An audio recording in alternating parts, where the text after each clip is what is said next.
17 janvier 2024. Mout, région Bourgogne-Franche-Comté, France. 29 degrés ici. Ce matin-là, les maisons modernes étaient trop silencieuses. La famille Durand faisait comme tout le monde en hiver. Chauffage central allumé, fenêtres calfeutrées, confiance absolue dans le réseau électrique. C'était ainsi que l'on vivait dans ce qu'on appelait la petite Sibérie française. Un confort constant, une chaleur douce et continue, jusqu'à la panne de courant. Tout d'abord, le système de ventilation s'est tu, puis l'air immobile. 3 heures plus tard, le froid commençait déjà à s'accumuler sur les murs. Personne n'a construit ces maisons pour conserver la chaleur. Ils l'ont construit pour qu'ils dépendent de lui. Ce qui est curieux, c'est que, des siècles plus tôt, dans cette même région montagneuse de l'Est de la France, un homme nommé Étienne Morel faisait exactement le contraire. Alors que tout le monde essaie aujourd'hui de réchauffer l'air, il chauffa la pierre.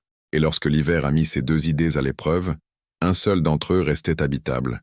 Mais pour comprendre pourquoi, il faut remonter au moment où le froid a cessé d'être simplement un climat, pour devenir une menace. Le froid qui sévit dans l'Est de la France n'est pas un phénomène isolé. C'est une présence. À Mout, les portes se bloquent dans leurs gonds. Les moteurs refusent de démarrer. Les enfants apprennent très tôt qu'il ne faut pas toucher le métal à main nue. La famille Durand a toujours cru être prête. Isolation moderne, chauffage central, double vitrage. Tout semblait solide. Mais cela dépendait de quelque chose d'invisible. Lorsque le courant a été coupé cette semaine de janvier, l'air chaud a commencé à se dissiper, lentement au début, puis trop rapidement. L'isolation empêchait l'air de s'échapper, mais pas la chaleur, et l'air se refroidissait de minute en minute. Les murs n'étaient pas enduits, le sol ne supportait rien. La maison entière était trop légère pour lutter contre les 29 degrés. Pendant ce temps, des siècles plus tôt, au début du petit âge glaciaire en Europe, un agriculteur des montagnes du Jura nommé Étienne Morel observa quelque chose de différent. Les voisins ont brûlé du bois toute la journée pour essayer de chauffer la maison. Ils ont consommé des quantités considérables de bois. Malgré cela, ils se sont réveillés avec de la glace dans leur bol d'eau. Étienne était occupé à autre chose. Il a passé des semaines à tailler des blocs de calcaire, à compacter la terre et à construire une estrade dans un coin de la maison. Ils se sont moqués de lui. « Tu vas dormir sur une pierre froide ? Cela ne va rien chauffer. » Il n'a pas répondu. Il a construit des canaux intérieurs. Il a fixé le réchaud de cuisine à la base de la plateforme. Le premier matin où il alluma le feu, la fumée ne monta pas directement par la cheminée. Elle se répandit lentement dans les tunnels sous la pierre. Quand c'est sorti, ça ne me piquait plus les yeux. La chaleur persistait. Des heures plus tard, alors que l'air de la pièce était glacial, la surface restait chaude. Étienne n'a pas cherché à réchauffer l'espace. Elle chauffait l'endroit précis où reposait le corps. Les autres continuaient à propager le feu dans les airs. Il concentra son énergie sur la masse. Mais ce n'était que le début. Car Étienne a réalisé quelque chose de plus important. Si la Terre maintient une température stable à quelques mètres sous la surface, pourquoi ne pas y vivre en partie? Et c'est à ce moment précis que l'hiver a cessé d'être uniquement une question de météo. C'est devenu un test de logique. 14e siècle. Mont-Jura, France. Les hivers n'étaient plus ce qu'ils étaient. Le froid est arrivé tôt. Il est resté tard. Les récoltes diminuaient. Le bois de chauffage devenait plus précieux que le blé. La plupart des familles ont réagi de la même manière, en mettant le feu encore plus fort. Davantage de cheminées ont été ouvertes. Encore du bois empilé. De la fumée s'échappe encore par les fissures. Cela semblait logique. Plus la flamme est grande, plus elle chauffe. Mais Étienne commença à remarquer quelque chose qui clochait. Plus le feu brûlait longtemps, plus la maison refroidissait vite une fois éteinte.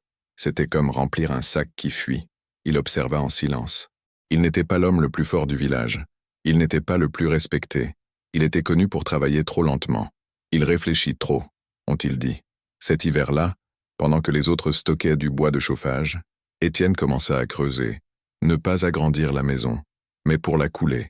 Au départ, il s'agissait simplement d'une légère excavation. Puis, on l'a approfondie. Les parois ont été renforcées par de la terre compactée. Des arches ont été façonnées. Ils rirent de nouveau. « Vas-tu vivre comme une taupe ?» Enterrer sa propre maison, c'est baisser les bras. Il n'a pas protesté. Je savais quelque chose de simple. À quelques mètres sous la surface, la terre ne gèle pas comme l'air. La terre change lentement. Tandis que le vent s'engouffre à travers la peau, le sol reste stable. Étienne ne voulait pas conquérir l'hiver. Je voulais réduire l'écart entre l'intérieur et l'extérieur. La plateforme de pierre réchauffait déjà le corps. Maintenant, il voulait que les murs l'aident. Une fois la première pièce fouillée achevée, elle parut trop petite, trop sombre, trop basse. Mais lorsque le froid est arrivé de toutes ses forces, quelque chose a changé. Dehors, le vent grattait les structures en bois. À l'intérieur de la cavité, l'air est resté étonnamment neutre. Pas chaud, mais pas mortel. Les voisins ont commencé à remarquer quelque chose d'étrange. L'eau à l'intérieur de la maison d'Étienne n'a pas complètement gelé pendant la nuit. Moins, et moins, cet hiver-là, signifiait survivre. Pourtant, il n'était pas en sécurité, car le froid de cette saison était inhabituel. Il était persistant, et la persévérance finit par vous épuiser. Le bois de chauffage commençait à manquer. La nourriture aussi. C'est alors que la première erreur est apparue. Étienne remarqua que les tunnels sous le quai s'encrassaient de suie. Le panache de fumée diminuait. Si le conduit se bouchait, la chaleur ne circulerait plus. Et pire encore, le virus pourrait revenir à l'intérieur de la maison. Il a démantelé une partie de la structure en plein hiver pour nettoyer les canaux. Le village observait. Maintenant, ça va geler. C'était peut-être vrai, car il semblait imprudent de démanteler la seule source de chaleur stockée pendant les heures les plus froides. Mais il savait que maintenir un système partiellement fonctionnel était plus dangereux que de l'interrompre et de le réparer. Il travaillait avec des mains gercées, respirait visiblement chez soi. Lorsque le feu s'est rallumé, la fumée a de nouveau circulé de manière propre, et la chaleur a duré plus longtemps qu'auparavant. Première petite victoire silencieuse. Mais l'hiver n'avait pas encore montré ses pires signes. L'orage n'a pas commencé violemment. Ça a commencé longtemps. 3 jours de neige ininterrompue. 4, 5. Le poids des structures en bois se faisait sentir. Dans le village, les toits commencèrent à s'effondrer. Les maisons légères, conçues pour un chauffage rapide, n'étaient pas bâties pour résister à des semaines d'accumulation de chaleur. Étienne observait la scène depuis l'entrée creusée de sa maison semi-souterraine. Les terres environnantes ont absorbé une partie de l'impact du vent. L'entrée était protégée par la différence de niveau. Mais la plateforme avait besoin de bois de chauffage. Et le bois de chauffage se perdait sous l'épaisse couche de neige. Vendredi matin, un voisin a frappé à la porte. Son fils avait de la fièvre. Leur maison ne conservait pas la chaleur pendant la nuit. Ce n'était pas une demande empreinte de fierté. C'était court. Pouvons-nous rester quelques heures? Étienne n'hésita pas. Il y avait de la place. La famille s'installa sur la surface chauffée. Le contraste fut immédiat. Leurs corps se détendirent malgré la fraîcheur ambiante. Mais cela a créé un nouveau problème. Plus de monde. Augmentation de la consommation d'oxygène. Il faut davantage de feu. S'il déréglait mal le système de ventilation, il pourrait remplir la maison de fumée. Il a ajusté l'ouverture de la cheminée avec précision. Il a baissé le feu au minimum nécessaire pour maintenir la pâte au chaud. Voilà encore la différence. Ce n'était pas une question d'intensité. C'était une question de durée. La fièvre du garçon a baissé cette nuit-là. Mais le vent ne s'est pas calmé. Le 8e jour, une autre maison s'est partiellement effondrée. Le village commençait à comprendre quelque chose. Ce n'est pas l'incendie qui s'est propagé qui a sauvé des vies. C'était la chaleur emmagasinée. Puis vint l'épreuve finale. Ce matin-là, Étienne se réveilla au son d'un bruit différent. Ce n'était pas du vent. C'était la profonde fissure de la terre qui se contractait. Une fissure s'était ouverte dans la partie supérieure de l'arche fouillée. Si la structure cédait, des tonnes de terre pourraient s'effondrer. Il n'a pas appelé à l'aide. Il l'a renforcée avec du bois à l'intérieur. Il a de nouveau compacté les bords, avec de la terre gelée. Il travaillait dans l'obscurité, la pierre continuant de dégager de la chaleur derrière lui. En cas d'échec, il n'y aurait pas de seconde tentative. Mais l'arc a tenu bon, et l'hiver commença enfin à s'estomper. Pas brusquement. 1 degré de moins par jour. Assez. Lorsque la neige a commencé à fondre, le village avait déjà perdu des maisons. Mais pas les gens. Et certains commencèrent à regarder la structure semi-enfouie d'Étienne Morel d'un œil différent. Pas de l'admiration. Pas encore. Mais le silence. Car l'hiver ne se termine pas lorsque les températures remontent. Cela prend fin lorsque les réservations sont épuisées. Et durant cette saison, une évidence s'est imposée. Certains ont tenté de combattre le froid par davantage de flammes. D'autres ont appris à penser comme lui. Et lorsque le courant a été coupé des siècles plus tard, dans une maison moderne de Mout, la différence entre chauffer l'air et chauffer la masse est restée la même. L'hiver met toujours les systèmes à l'épreuve. Et il ne pardonne jamais la dépendance sans stratégie. Il rampa dans les tunnels intérieurs, sentant la chaleur résiduelle sur les parois calcaires. Le blocage se situait au sommet de la cheminée extérieure. gelés par d'épaisses couches de glace et de neige compactées transportées par le vent depuis les monts du Jura. Ils devraient monter. Il faisait encore 32 degrés ce matin-là. Métal gelé, bois dur, l'air qui traverse les poumons. Étienne Morel grimpa lentement. Ses mains sont devenues insensibles en quelques minutes. Il brisa la glace accumulée par de petits coups précis, économisant son énergie. Chaque fragment qui tombait libérait un flux invisible un peu plus important. Lorsqu'il eut terminé, il descendit sans se presser. La fumée a recommencé à sortir propre. Mais le feu resta éteint jusqu'à l'aube. Il ne prendrait plus ce risque ce soir-là. C'est là qu'il a compris quelque chose de plus profond. L'inertie thermique ne pardonne pas les erreurs structurelles. Économiser l'énergie est un atout précieux, mais contrôler ce flux est vital. Si je m'étais fié uniquement à l'efficacité, j'aurais pu tout perdre. Le lendemain matin, il ralluma le feu en élargissant l'ouverture et installa un petit écran en bois au-dessus de la sortie extérieure, incliné contre le vent dominant de la vallée. Correction mineure. Une conséquence majeure a été évitée. Le garçon s'est réveillé en pleine forme, mais le village a entendu ce qui s'était passé. Et pour la première fois, personne n'a ri. Non pas parce que l'idée était brillante, mais parce que cela a failli échouer. Et survivre à un échec évité de justesse engendre un respect d'un autre ordre. Pourtant, le froid n'avait pas été vaincu. Il reculait tout simplement. Et lorsque la glace a commencé à fondre, elle a révélé quelque chose de pire que la neige. Structures compromises, maisons déformées, socles en bois pourrissant à cause de l'humidité accumulée. Le printemps n'a pas apporté de réconfort immédiat. Cela a eu des conséquences. Et c'est là que la preuve la plus flagrante est apparue. Lorsque le dégel a réellement commencé, l'eau a inondé certaines parties du village. Les maisons légères, construites sur une couche arable gelée, ont commencé à s'affaisser à mesure que le sol se ramollissait. J'étais appuyé contre le poteau. Des fissures apparaissaient dans les bases. Le sol, autrefois dur comme la pierre, s'affaissait maintenant sous le poids. Le froid extrême n'était que la première moitié de l'épreuve. La transition était la deuxième. La maison semi-enterrée d'Étienne présentait un avantage thermique en hiver. Mais maintenant, il se trouvait sous le niveau du sol. En cas de défaillance du système de drainage, cela pourrait se transformer en piège. Il l'avait déjà partiellement prévu. Lors des fouilles initiales, une légère pente a été créée dans le sol intérieur, canalisant l'eau vers un petit canal latéral qui se déversait dans un terrain plus bas, à l'écart de l'arche principale. Mais je ne l'avais jamais testé dans des conditions de décongélation prolongée. Le troisième après-midi de fonte intense, l'eau a commencé à s'infiltrer à travers les parois extérieures, tout d'abord comme l'humidité, puis sous forme de filaments visibles. Les voisins dont les maisons se déformaient observèrent la scène. Certains s'attendaient à ce que cela échoue. Peut-être que le système souterrain fonctionnerait par temps froid, mais dans l'eau, Étienne n'attendit pas.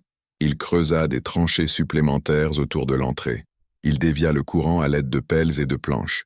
Il travailla des heures durant sous une pluie froide, détournant chaque courant avant qu'il ne crée une pression excessive contre l'arche. Ce n'était pas élégant. Ce n'était pas joli. C'était un calcul. La nuit, l'intérieur restait sec. Par ailleurs, 2 maisons en bois ont dû être évacuées en raison de risques structurels. C'est alors que quelque chose a changé de manière irréversible. L'homme qui s'était le plus moqué de lui au début de l'hiver réapparut. Pas avec des critiques. Sur demande. Sa structure s'était inclinée. La famille avait besoin d'un abri temporaire. Étienne contempla la plateforme de pierre chauffée. Il fixait le vide. Il fit un simple geste. Ils entrèrent. Aucun commentaire sur le passé. Aucune mention des rires. La surface de pierre accueillit une autre famille. Et là, sous le même toit de terre, le silence était différent. Ce n'était pas désagréable. C'était une reconnaissance trop tardive. Le rude hiver était passé, mais la preuve logique restait claire. Les habitations qui dépendaient d'une alimentation électrique constante sont tombées en panne lorsque le courant a été interrompu. Les maisons qui reposaient uniquement sur les principes fondamentaux de la physique ont tenu bon. Pas par la force, mais c'est voulu. Ce printemps-là, personne dans le village ne reconstruisit exactement comme l'année précédente. Certains ont commencé à intégrer des plateformes d'inertie thermique. D'autres ont approfondi les fondations. Pentes de cheminée ajustées. Modifications mineures. Non pas parce que c'est à la mode. De mémoire, Étienne ne devint pas le chef. Il n'a prononcé aucun discours. Il a continué à travailler. Mais l'hiver suivant, moins de foyers dépendaient exclusivement de la climatisation. Et ils ont commencé à emmagasiner encore plus de chaleur. L'hiver suivant arriva plus tôt que prévu. Pas aussi grave que la précédente, mais suffisamment pour tester la mémoire du village. La maison de celui qui s'était le plus moqué d'Étienne possédait désormais une estrade de pierre improvisée, moins efficace, moins étanche, mais elle ne dépendait plus uniquement de l'air chaud. Malgré tout, durant la première semaine de froid intense, quelque chose a mal tourné. La fumée ne circulait pas correctement dans les nouveaux conduits. La chaleur s'échappait trop rapidement. La deuxième nuit, le froid a eu raison de l'improvisation. Il retourna chez Étienne. Cette fois, pas pour un abri immédiat. Il est venu avec une question courte. « Voyez-vous où nous avons commis une erreur ?» Ce n'était pas de l'orgueil. Ce n'était pas de l'humiliation non plus. C'était nécessaire. Étienne s'y est rendu. Il a évalué les tunnels. La pente était incorrecte. La cheminée était trop basse pour contrer le vent latéral venant de la vallée. Débit d'air insuffisant pour maintenir une circulation stable. Il n'a pas donné beaucoup d'explications. Il vient de procéder à un ajustement. La sortie externe a été augmentée à l'aide de blocs supplémentaires. Il a modifié le parcours interne pour allonger le trajet de la fumée. Il a colmaté les fissures avec un mélange d'argile et de paille. Tâche simple. Grande différence. Lorsque le feu a été rallumé, la fumée a suivi le bon chemin. La chaleur persistait. L'homme ne s'est pas excusé, mais il resta près de la pierre chauffée quelques secondes de plus que nécessaire. La reconnaissance ne s'est pas manifestée par des mots. C'est arrivé pendant le séjour. À cette gare, plus personne ne riait. Non pas parce qu'Étienne avait raison, mais parce que le froid en avait décidé. Et le froid ne discute pas. Au fil des mois, d'autres familles ont commencé à creuser certaines parties de leur maison. Pas entièrement sous terre, mais avec des murs plus épais, des fondations plus solides et des socles en pierre plutôt qu'en bois posés directement sur le sol. Le village n'est pas devenu un modèle parfait d'ingénierie, mais suffisamment de choses ont changé, et cela suffisait. Des siècles plus tard, dans cette même région de l'Est de la France, des maisons modernes ont vu le jour, légers, rapides à construire, confortables pendant que l'énergie circulait. L'idée de chauffer l'ensemble du système d'alimentation en air semblait révolutionnaire, et d'une certaine manière c'était le cas, mais à une condition invisible, une dépendance continue. Aujourd'hui, en cas de panne de courant à Mout, ce qui se passera est prévisible. En quelques heures, l'air se refroidit. En moins d'une journée, l'intérieur devient inhabitable. Les murs ne stockent pas d'énergie. Le sol n'accumule pas la chaleur. La structure ne présente aucune réserve. Cela dépend d'un flux constant. Les anciennes maisons en pierre semi-enterrées fonctionnaient différemment. Ils ne recherchaient pas la température idéale. Ils recherchaient une différence minimale et durable. À quelques mètres sous la surface, la Terre reste stable toute l'année, même lorsque la pression atmosphérique chute brutalement. Cela signifie que le point de départ est déjà meilleur. La physique n'a pas changé, juste les priorités. Aujourd'hui, les architectes redécouvrent l'inertie thermique, maisons semi-enterrées, planchers chauffants. Ils appellent ça de l'innovation, mais elle existait déjà. Je ne consomme pas de produits de luxe. Par nécessité, l'air se réchauffe rapidement, mais la température baisse rapidement. La pâte chauffe lentement, mais ça tient la route. En cas de défaillance du système, la maison légère subit un effondrement thermique en quelques heures. La maison avec de la pâte accorde du temps. Et le temps, par un froid extrême, c'est la vie. L'hiver n'a pas été vaincu par la force. Il a été parcouru par calcul. Et lorsque le chauffage s'arrête et que l'air commence à se refroidir, la question n'est plus de savoir quelle quantité de chaleur vous avez produite. C'est tout ce qu'il a réussi à sauver. L'hiver finit toujours par revenir, parfois comme la météo. Parfois, cela est dû à une panne du système. Les anciens n'ont pas cherché à dompter le froid. Ils ont réduit leur avance. Et tandis que l'air disparaît rapidement, la pierre demeure. Peut-être que l'erreur n'a jamais été d'ordre technologique. Peut-être avait-on oublié que survivre ne consiste pas à tout faire chauffer. Il fait assez chaud, et conservez-le.